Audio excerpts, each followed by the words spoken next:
नमस्ते। मेरा नाम सिद्धांत है, साथ में अंशुमान जी हैं। ये है खर्चा पानी का बोनस एपिसोड आप सब लोगों के लिए। एक एपिसोड आप लोग देख चुके होंगे अडानी वाला, ये बोनस एपिसोड है। दूसरी छोटी छोटी लेकिन बहुत जरूरी खबरों को एक वीडियो में जोड़कर लंबा क्यों करना, दो अलग अलग वीडियो छाट दो। आप लोग ऐसे सजेशन हम लोगों को इनबॉक्स में देते रहते हैं, बहुत लंबा वीडियो मत बनाओ भाई, टाइम स्टैंप लगा दो, माइक सही करो, ईयरफोन सही करो, वीडियो छोटा करो, इस तरह के देते रहते हैं आप लोग। ठीक है, दे दिया भैया, दो एपिसोड, बोनस एपिसोड। अंशुमान जी, आ, लोगों को लगेगा कि हम लोग कितना देर काम कर रहे हैं, बहुत देर से हम लोग शूट कर रहे हैं खर्चा पानी। आज एक एपिसोड शूट करके हटे, वो एक्सपोर्ट हुआ, फिर दूसरा। लेकिन अंशुमान जी, तीन बड़ी खबरें। कल हम लोगों ने, आपको याद होगा, होलसेल इन्फ्लेशन डिस्कस किया था।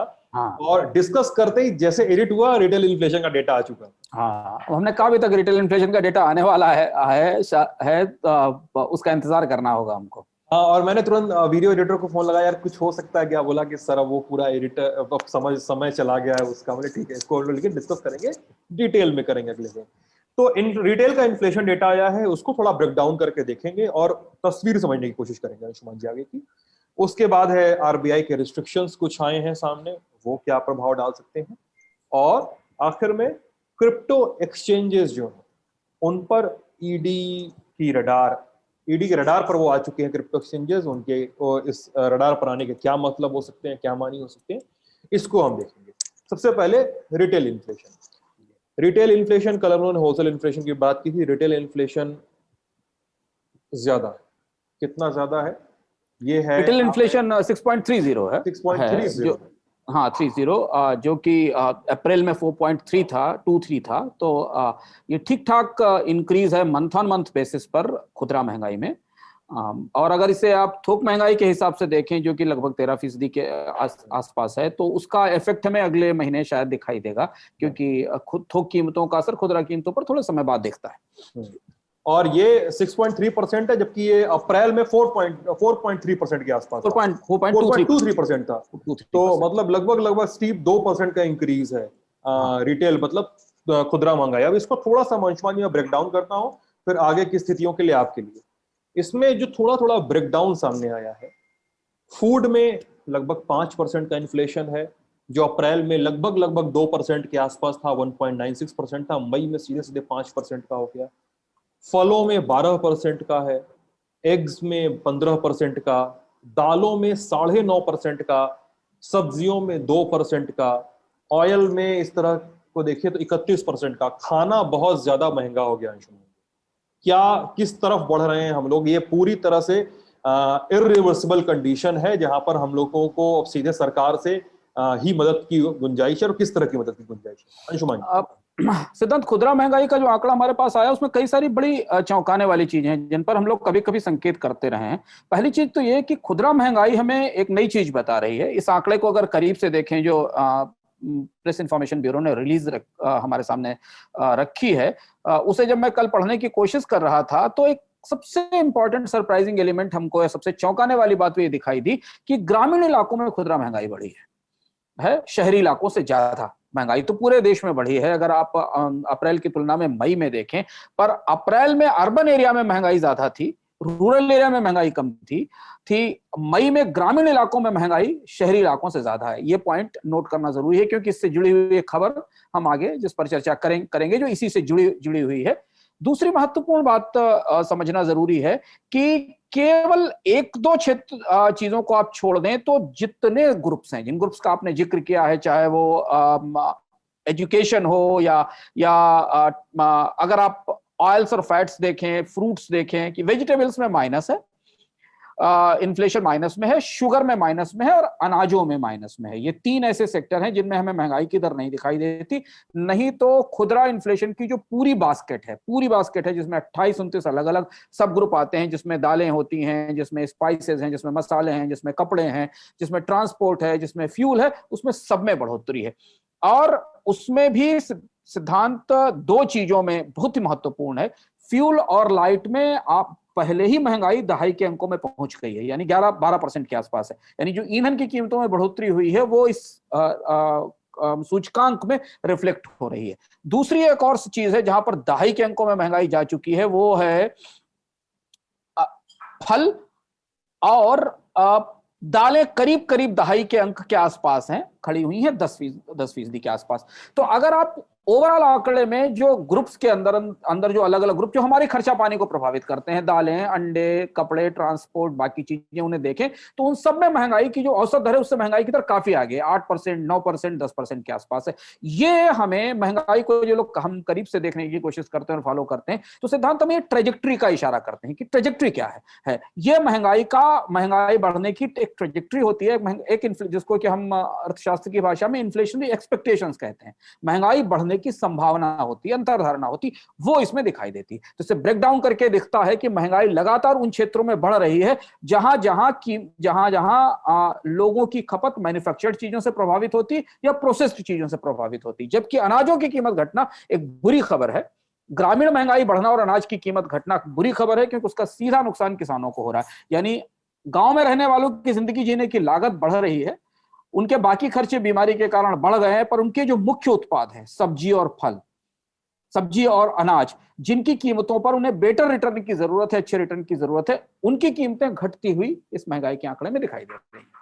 आने वाला दृश्य कैसा हो सकता है अंशुमान जी? आने वाले दृश्य में एक महत्वपूर्ण बात और है कि हमें एक और सूचना और एक सर्वे हमारे सामने आया। ये सर्वे हम बताता है कि भारत में डेलॉयट का सर्वे है कंज्यूमर बिहेवियर पर। यह बताता है कि भारत के ग्रामीण इलाकों में बेचैनी और एंजाइटी काफी बढ़ी है कोविड की दूसरी लहर के बाद। और वो दो वजह हैं। एक तो लोगों का स्वास्थ्य पर खर्च बढ़ा है, जिस पर हमने चर्चा की थी, जब हमने इस पर चर्चा की थी कि महंगाई हमें गरीब बनाती है। तो एक तो स्वास्थ्य पर खर्च बढ़ा है, दूसरा रोजगार की समस्याएं ग्रामीण इलाकों में ज्यादा बढ़ी हैं, और तीसरी चीज ये जो महंगाई का आंकड़ा है जो आज हमें ग्रामीण इलाकों में ज्यादा महंगाई बता रहा है, जहां ज्यादा गरीबी है, जहां आय की संभावनाएं और ज्यादा सीमित हैं। इन तीन चीजों के कारण रूरल एरिया में फ्यूचर को लेकर, भविष्य को लेकर लोगों में बेचैनी और एक किस्म की निराशा बढ़ रही है। ये सर्वे बताता है कि पैंडेमिक का सबसे भयानक असर ग्रामीण इलाकों पर पड़ा है दूसरी वेव में, जबकि हमने ज्यादातर खबरें शहरी इलाकों की देखी, हमने मुंबई, दिल्ली के आसपास की खबरें देखी। पर अब जब चीजें नीचे से निकल कर आ रही हैं, सूचनाएं हमारे पास आ रही हैं, तो बता रही हैं कि रूरल एरिया में, ग्रामीण इलाकों में इसका असर पड़ा है। तो अगर आप पूरी चीज समअप करें तो महंगाई शहरों में बढ़ी और गांवों में भी बढ़ी, पर गांवों में ज्यादा बढ़ी, वहां गरीबी और ज्यादा बढ़ी है क्योंकि पिछले साल काफी बड़ी संख्या में लोग गांव वापस पहुंच गए थे। और दूसरी चीज ये कि गांव में भविष्य के प्रति आशंका, बेचैनी बढ़ी है और उनके खर्चों में बढ़ोतरी हुई है। अंशुमान जी, कितना ये पूरा दृश्य कितना इरिवर्सिबल है तो नहीं, तो सरकारों से क्या मदद की अपेक्षा की जा सकती है? सरकारें तत्काल इस व्यवस्था में क्या कर सकती, क्योंकि हमने देखा कि पिछले 6 महीने में सरकार ने रूरल एरिया में, ग्रामीण इलाके में सिर्फ मुफ्त अनाज के वितरण के अलावा, जो कि एक बहुत छोटी सी आबादी को प्रभावित करता, पर अनाज से उसकी दवा का खर्च पूरा नहीं हो जाता, वो जो खाना बना रहा है उसके लिए एडिबल ऑयल की कीमत कम नहीं हो जाती, उसके लिए मसालों की कीमत, स्पाइसेस की कीमत कम नहीं हो जाती, और बाकी जो ट्रांसपोर्ट के फ्यूल की महंगाई है वो तो उसके जीवन पर असर कर रही है। उसे रोक पाने में सरकार के पास सीधा कोई इंटरवेंशन नहीं है। सरकार का इंटरवेंशन केवल हमें एक लेवल पर दिखता है, एक वो पुरानी प्री कोविड स्कीम जिससे किसानों के खातों में ट्रांसफर, और दूसरी एक स्कीम वो जिससे कि लोगों को मुफ्त अनाज दिया जाए। बाकी जितने भी भत्ते या जो भी डायरेक्ट बेनिफिट ट्रांसफर हैं, उनके बुनियादी ढांचे में या उनके स्ट्रक्चर में या उनके आकार में तो कोई बदलाव नहीं आया। सिद्धांत, महंगाई के महामारी के कारण महामारी एक अभूतपूर्व समस्या थी, तो वो व्यवस्था नहीं बदली है। और ये जो महंगाई है, कंज्यूमर प्राइसेस की इन्फ्लेशन है, ये ठीक खरीफ की फसल के पहले दिखाई दे रही है। इसमें थोड़ी सी कमी हो सकता है आने वाले समय में हमें दिखाई दे, लेकिन एक चीज ध्यान रखना जरूरी है कि जो महंगाई का अब ढांचा हमें दिख रहा है, ये ऐसी इन्फ्लेशन है जिसे वापस लेना बहुत मुश्किल है। फल सब्जी की कीमतें घट जाएंगी मौसमी चीजों के कारण, पर एडिबल ऑयल की कीमत कम कराना मुश्किल हो जाएगा। या ट्रांसपोर्ट की जो इन्फ्लेशन है, जो कपड़े की इन्फ्लेशन है, या जो प्रोसेस्ड फूड की इन्फ्लेशन है, उसकी महंगाई दर में कमी करना तब तक संभव नहीं होगा जब तक सरकार टैक्स में कटौती नहीं करेगी। और भारत के पेट्रोलियम मंत्री तो कह रहे हैं कि टैक्स में कटौती की तो कोई जरूरत ही नहीं है, क्योंकि राजस्व की सरकार को काफी संसाधनों की जरूरत है। बहुत साफ है। अगली खबर पे चलते हैं अंशुमान जी। आरबीआई के रिस्ट्रिक्शन, आरबीआई ने अंशुमान जी रिस्ट्रिक्शंस लगाए हैं कुछ तरह की डीलिंग्स में। फाइनेंशियल एक्शन टास्क फोर्स जो है वो जो उन देशों को आइडेंटिफाई करता है कि जहां पर मनी लॉन्ड्रिंग और जो financial activities, terror financial activities है, टेररिज्म की फाइनेंशियल एक्टिविटीज है, उनको कंट्रोल करने की जो का पूरा तंत्र है जहां कमजोर होता है, तो FATF इसको मॉनिटर करता है, फाइनेंशियल एक्शन टास्क फोर्स। अब RBI ने कहा है कि इस तरह के देशों से जहां पे जो नॉन FATF कंट्रीज हैं, नॉन FATF जुरिडिक्शंस है, वहां से जो निवेश आने वाले होंगे इंडिया में, उस पर RBI ने थोड़ा सा अपना चाबुक कसा है, थोड़ी सी लगाम लगाई है। नॉन FATF कंट्रीज से आने वाले निवेश पर RBI ने थोड़ी सी लगाम अपनी कसी है, थोड़ा सा रिस्ट्रिक्शंस पुट किए हैं। क्या है वो रिस्ट्रिक्शन है अंशुमान जी, और इस पूरे रिस्ट्रिक्शंस का इन्वेस्टमेंट के मार्केट पर क्या असर पड़ेगा अंशुमान जी? ये आज की मुझे लगता है सबसे बड़ी खबर है। RBI का नोटिफिकेशन कल देर रात आया और कुछ अखबारों में इसको जगह मिली। मेरे हिसाब से कहीं ना कहीं मनी लॉन्ड्रिंग को लेकर अचानक अंतरराष्ट्रीय स्तर से इसके तार आप कई चीजों से जोड़ सकते हैं, जो शेयर बाजार में हो रहा है, बाकी जगह अचानक भारत के जो नियामक हैं वो मनी लॉन्ड्रिंग को लेकर कई तरह से सक्रिय हो गए हैं जिस पे एक खबर पर हम आगे भी चर्चा करेंगे। और जो हमने अडानी के FPI की, अडानी के शेयर में FPI के निवेश को लेकर जो समाचार देखा वो भी इससे जुड़ा हुआ था। फाइनेंशियल एक्शन टास्क फोर्स एक इंटरनेशनल ऑर्गेनाइजेशन है जो उन देशों पर नजर रखता है जहां मनी लॉन्ड्रिंग की संभावनाएं हैं या जहां से मनी लॉन्ड्रिंग की संभावनाएं और जो टेरर फिनांस करता है, और वो एक लिस्ट जारी करता है कि इन देशों के साथ वित्तीय संबंध या आर्थिक संबंध बनाने में दुनिया के देशों को सतर्कता बरतनी चाहिए। रिजर्व बैंक का यह आदेश काफी महत्वपूर्ण है। रिजर्व बैंक ने कहा है कि भारत में पेमेंट सिस्टम ऑपरेटर्स में जो भी निवेश आ रहा है वो अगर नॉन FATF कंप्लायंस कंट्रीज के साथ आएगा, जिसमें इसमें करीब 20-25 देश हैं, अगर उन देशों से या उन देशों के जरिए आएगा तो वो अलाउ नहीं किया जाएगा या उसको स्वीकार नहीं किया जाएगा। अब हमारे लिए यहां यह समझना जरूरी है कि पेमेंट सिस्टम ऑपरेटर्स हैं कौन। पेमेंट सिस्टम ऑपरेटर्स है पेटीएम, पेमेंट सिस्टम ऑपरेटर्स है फोन पे, पेटीएम पेमेंट सिस्टम ऑपरेटर्स वो बहुत सारी प्राइवेट एजेंसियां हैं जो बैंकों और ग्राहकों के बीच में काम करती हैं, जिनके बारे में हम पहले भी चर्चा कर चुके हैं। उनके बारे में नए रेगुलेशंस लगातार आ रहे हैं। तो ये वो पेमेंट सिस्टम ऑपरेटर्स हैं जिसमें कि डेबिट कार्ड कंपनियां भी हैं, जिनमें कि मोबाइल वॉलेट कंपनियां भी हैं और जिनमें कि UPI ट्रांजैक्शन से जुड़ी कंपनियां भी हैं।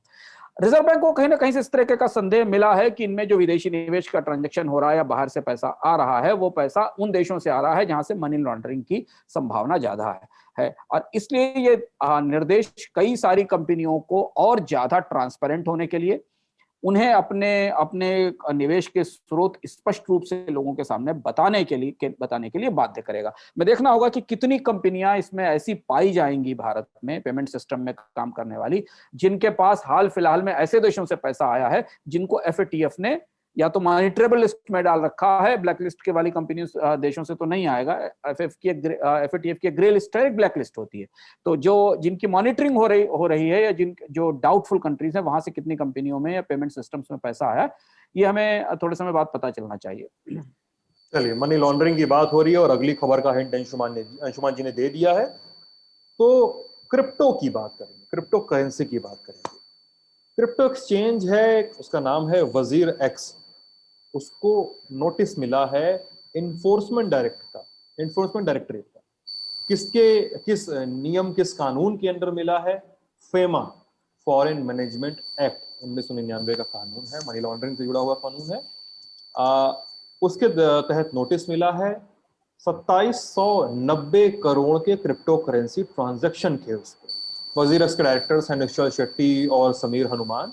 और जो ईडी ने कहा है, ईडी के मैं खबर पढ़ के बता रहा हूं कि ईडी ने कहा है कि it was a part of an ongoing probe into alleged money laundering being carried out by Chinese own illegal online betting application. छोटे में कहें तो कहा जा रहा था कि चाइनीज नेशनल्स ने कुछ पैसा, लगभग 57 करोड़ रुपया, उसको उन्होंने $US में कन्वर्ट किया और उसके बाद बिटकॉइन के वॉलेट में उन्होंने स्टोर किया, और इसके लिए उन्होंने WazirX का सहारा लिया। इस तरह के आरोप लग रहे हैं। मैं नोटिस का एक और हिस्सा पढ़ के बता दूं Anshuman ji. This leaves WazirX in clear violation of basic mandatory anti-money laundering and combating of financing of terrorism precaution norms and FEMA guidelines, which are also applicable to virtual currency exchanges. cryptocurrencies have tangible value and are being used as an instrument of payment, are thus akin to money for the purpose of FEMA. Read the ED notice. अब इस सब पे जो भी वजीरक्स का version है, वजीरक्स के founders का वर्जन है, वो भी सामने है। उन्होंने भी कहा है कि साहब हमने कुछ गलत नहीं किया, तमाम चीजें सामने आ रही हैं, तमाम आरोप प्रत्यारोप और अपने जवाब सवाब है। लेकिन अंशुमान जी, क्रिप्टो के मार्केट को लेकर, क्रिप्टो के मार्केट में ईडी का इस तरह से नोटिस आना, बीते दिनों हम क्रिप्टो को कई बार डिस्कस कर चुके हैं। आरबीआई ने सीधे कोई नियम तो नहीं बनाया, लेकिन दबी जुबान से बैंकों को कह दिया था कि अपने रिस्क पे आप डीलिंग करो। आईसीआईसीआई बैंक और पेटीएम जैसे बड़े वॉलेट ने क्रिप्टो की पूरी डीलिंग से हाथ खींच लिया था, बैंक पैसा नहीं लगा रहे थे। फिर आरबीआई ने वो बड़ा सा सर्कुलर जारी किया था, जो आपको याद होगा, हमने डिस्कस किया था। इसमें साफ साफ फेमा, मनी लॉन्ड्रिंग, मतलब सब कुछ आ चुका था उसमें। तो अब वजीरक्स ईडी के बीच के जो पूरा संघर्ष है, इससे संदेश क्या मिलता है? सिद्धांत, हम लगातार इस बात पर चर्चा कर रहे हैं कि दुनिया भर के रेगुलेटर्स, भारत के नहीं, चाइना के रेगुलेटर, यूएस के रेगुलेटर, क्रिप्टो करेंसी के या क्रिप्टो एक्सचेंजेस के कामकाज को लेकर संदिग्ध हो रहे हैं और उनके अपने अलग अलग कारण हैं। कुछ के कारण ऊर्जा से जुड़े हुए हैं, बिजली के खपत से लेकर जुड़े हुए। हमने आयरलैंड में भी कुछ इस तरीके की एक्टिविटीज अभी यूरोपियन यूनियन में भी देखी, चाइना में भी देखी। भारत में ईडी और जो भारत के रेगुलेटर और नियामक हैं और इंटेलिजेंस एजेंसियां हैं, वो मनी लॉन्ड्रिंग के कारण इनके साथ इनकी छानबीन और पड़ताल कर रही हैं। वजीरक्स के पूरे मामले में जो 3 चीजें हमें ईडी के जो खबर हमने मिनट में छपी और जो हमारे पास सूचना आई है, उससे जो हमें समझ में आ रही है, उसके 3 तार हम संक्षेप में बताने से पहले बता दें। एक महत्वपूर्ण और जानकारी यह है कि क्रिप्टो करेंसीज में, हालांकि हमने हाल फिलहाल में बिटकॉइन में थोड़ी बढ़ोतरी देखी, एक और एलन मस्क ट्रिगर मार्केट में आया और उसके बाद बढ़ोतरी देखी, बट ओवरऑल जो क्रिप्टो करेंसी के मार्केट में रॉयटर्स की एनालिसिस है कि हमने 11 जून को जो वीक खत्म हुआ है, उसमें दुनिया के टोटल क्रिप्टो करेंसी मार्केट से करीब 21 मिलियन डॉलर का आउटफ्लो हुआ है, यानी 21 मिलियन डॉलर लोगों ने उसमें निकाले हैं। और टोटल आउटफ्लो जो मई के मिड तक थे, वो लगभग 267 मिलियन डॉलर के पहुंच चुके गए थे। यानी कि लोग धीमे धीमे क्रिप्टो मार्केट में वास्तविकताओं को समझते हुए पैसा निकाल रहे हैं। निवेश भी मौजूद है, पर पैसा निकाल रहे हैं। वजीरक्स के केस में 3 बिंदु दिखते हैं। एक बिंदु इसमें यह दिखता है कि एक इसमें केमन आइलैंड का एंगल है। कंपनी केमन आइलैंड से जुड़ी हुई है और वहां से फंड्स का ट्रांसफर हुआ है। दूसरा इसमें एक एंगल चाइना की कंपनी का है कि चाइनीज कंपनी के जरिए इसमें पैसा आया। और तीसरा ये कि जो ट्रांजैक्शंस हुए हैं केमन आइलैंड से भारत और चाइनी कंपनीज के बीच, ईडी की निगाह इन ट्रांजैक्शंस की पारदर्शिता पर और इनके ऊपर है। अब इसके नोटिस के जवाब में हमें वजीरक्स ने कहा है कि उनको अभी तक ऐसा कोई नोटिस नहीं मिला है। उनका कहना है कि उनको कोई नोटिस नहीं मिला है, पर जो अखबारों में खबर छपी है उसके मुताबिक केस के काफी डिटेल्स सामने आ गए हैं। यहां तक कि फाइनेंसेस के नंबर्स भी सामने आ गए हैं कि 1400 करोड़ का एक ट्रांजैक्शन जो वजीरक्स के अकाउंट से बिनांसे के अकाउंट में हुआ, वो एक सवाल के घेरे में है। और 880 करोड़ का एक और ट्रांजैक्शन, वो भी ईडी के रडार में है। हाँ, वो बिनांसे का वॉलेट था, मैं बिनांसे का वॉलेट था। हाँ, बिनांसे के वॉलेट से ये 2 ट्रांजैक्शंस रडार पे हैं। अब ईडी इसकी जांच कैसे करती है, वजीरक्स इसका जवाब कैसे देता है, ये हमें बाद में पता चलेगा। लेकिन जो बात हम क्रिप्टो पर चर्चा में बार बार कहते चले आ रहे हैं सिद्धांत, बहुत सारे लोगों से, कि इस एसेट में या इसे करेंसी आप जो भी माने, इसके लिए रेगुलेटरी स्ट्रक्चर दुनिया में तैयार नहीं है, भारत में तैयार नहीं है। इसलिए थोड़ा संभल कर निवेश कीजिए इस पर, बहुत ज्यादा संभल के, क्योंकि सब कुछ अभी रडार पर है। और ये है हमारा बोनस एपिसोड खर्चा पानी का। कैसा लगा आपको जरूर बताइएगा वीडियो कमेंट सेक्शन में। अपना बहुत सारा ख्याल रखिएगा, सवाल पूछिएगा, सुझाव दीजिएगा। आपके सुझाव सुन लिए हम लोगों ने, वीडियो 2 पार्ट में बांट दिया, बहुत लंबा नहीं हुआ। शुक्रिया।